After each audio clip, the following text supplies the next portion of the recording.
60 mm ആ ഒരു റേഞ്ചിൽ നമുക്ക് സ്ലംബ് കിട്ടുകയാണെങ്കിൽ നമ്മളതിനെ ക്യൂബായിട്ട് കാസ്റ്റ് ചെയ്യും. ഇതിലേക്ക് ഇറക്കി വെച്ചിട്ട് കോൺക്രീറ്റിങ് ആരംഭിക്കും. കോൺക്രീറ്റിങ് ആരംഭിക്കുമ്പോൾ മീൻസ് അതിൽ എത്ര സ്ലംബ് വേണം, ഏതാണ് ഗ്രേഡ്, അതിനൊക്കെ മുൻകൂട്ടി നിശ്ചയിച്ചിരിക്കും.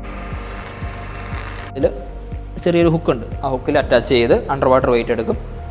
25 times ജോൾട്ട് ചെയ്ത് വെയിറ്റ് എടുത്ത് അതിനെ ബാക്കി അതിൻ്റെ എയറിലുള്ള വെയിറ്റ് എടുത്ത് അങ്ങനെയാണ് അതിൻ്റെ ഒരു പ്രൊസീജിയർ.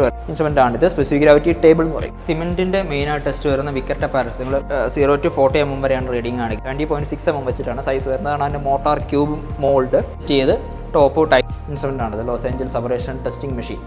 ഈ ബോൾ ഇതിൻ്റെ അകത്തിട്ട് നമ്മളൊരു 500 റെവല്യൂഷൻ കൊടുക്കും. മെഷീൻ ഇതിലല്ലേ വെയിറ്റ് കൂടുതലുള്ളത്.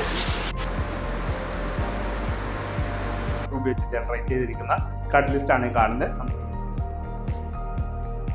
ഈ പ്രോപ്പർട്ടീസ് എന്ന് വെച്ച് കഴിഞ്ഞാൽ ഇപ്പൊ നമ്മളൊരു ഡോറ് അല്ലെങ്കിൽ വിൻഡോ എടുക്കാന്ന് ഓർത്തോ, അല്ലെങ്കിൽ വേണ്ട ഒരു വാൾ എടുക്കാന്ന് ഓർത്തോ, അതിന്റെ ലെങ്ത് എത്രയുണ്ട്, അതിന്റെ ഹൈറ്റ് എത്രയുണ്ട്, അതിന്റെ ഏത് മെറ്റീരിയലാണ് കൊടുത്തേക്കുന്നത്, ഇതെല്ലാം അറിയണ പ്രോപ്പർട്ടീസിലായിരിക്കും.